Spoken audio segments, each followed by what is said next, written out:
Good evening, guys. Good evening. Good evening. Good evening. Pray all is well. Pray your week has started off.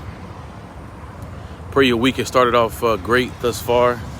Again, if it hasn't, continue to give God the praise in the midst of it. Things are going to get better. Things are going to get brighter.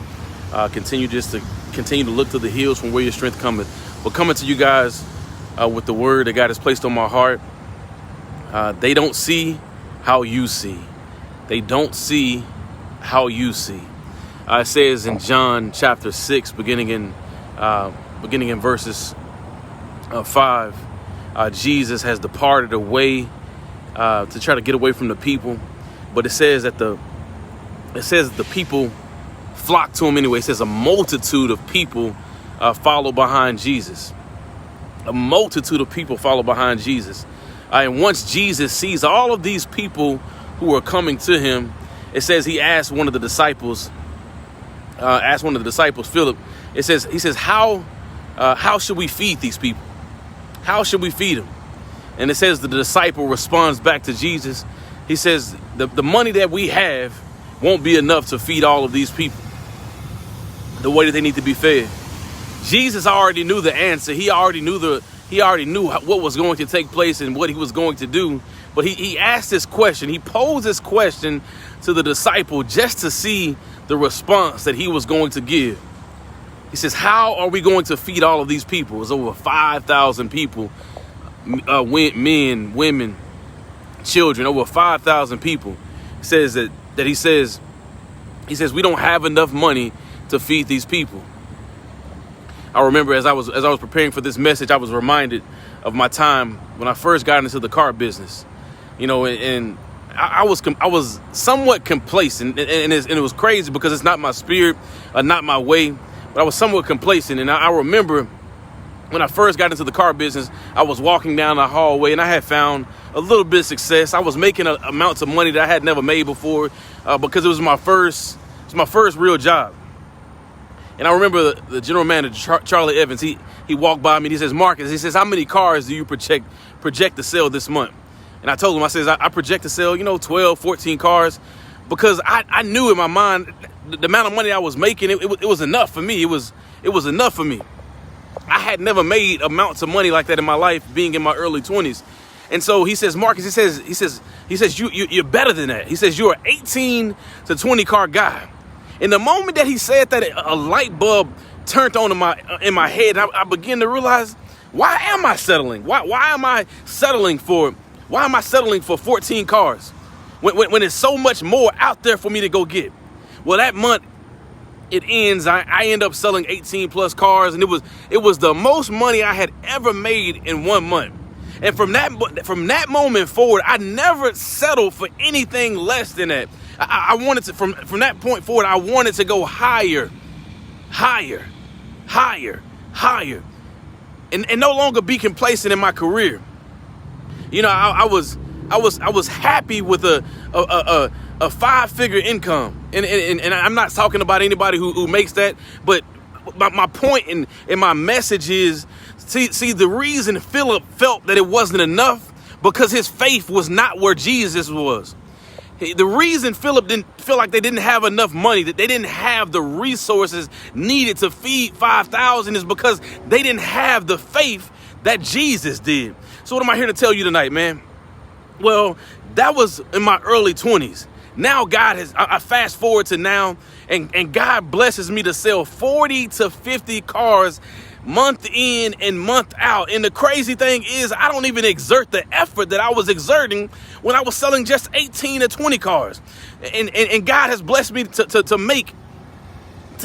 make six figures from my mid-20s up into now I'm in my early 30s. And I don't say this to brag. I don't say it to boast. I say it to encourage me, not just in your career, but in your health, in your marriage, with your children, in every aspect of your life. See, some of us walk around with the attitude that things are just supposed to come to us.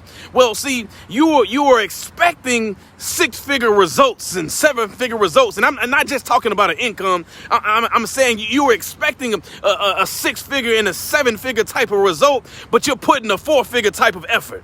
You expecting a 8-figure and a 9-figure type of result in your marriage and in your health and your career, with your children, with your education, with everything that you are doing. You are expecting these magnificent, these awesome results, but you are putting 4-figure effort, but expecting great results. That ain't how it works. That ain't how God works. Man, you have to exert great faith. You have to exert great effort. You have to exert great energy. You have to exert great time if you want greatness. The greatest athletes that exist in the world, see, they ain't sleeping. When most people are sleeping, they working, they grinding, they're going to get it. The most successful people in the world, when most are sleeping, when most are playing, the greatest are out there grinding in order to exert and bring about the lifestyle, the results that they want spiritually. Man, you want great things to manifest in your life. You want great things to come forth. You want change. You want deliverance. You want all of these great things. I'm here to encourage you tonight to increase your efforts spiritually. Increase your efforts faith-wise. Stop expecting greatness when you are exerting minimal faith, minimal effort spiritually, and expecting God to move and transform in a situation when you ain't even giving him all that you got. That is the message for you guys tonight, man. Stop putting 4-figure effort and expecting a 6-figure result in your life, man. That is the message for you guys tonight, man. Man, as you read in John chapter 6, you're going to see that as we proceed through these videos in this context for the next couple of days, you're going to see that what God used Jesus to do in this situation, it didn't even take money. The disciples and Jesus had money, but God didn't even use money in order to feed the people. There was already provision made. There was already enough made. He took food that was already there. He took bread that was already there, and he transformed it into something so much greater. It didn't even take the money. It just took a little bit of faith. So what I'm telling you, as you increase your faith, as you increase your belief, as you increase your efforts spiritually, as you increase and you push yourself to newer limits and newer heights, you are going to see God do things that you never imagined. How do I know? I've seen him do it in my life time and time and time again. I've seen him do things that I know I didn't do. I've seen him do things that I know others had no capability of doing. I've seen him do things that I knew nobody on this earth could have done. That it was something supernatural, powerful, and I give God the glory for everything that takes place in my life. So I again encourage you tonight, and every day that God blesses you, stop exerting 4-figure effort and expecting a 6-figure result.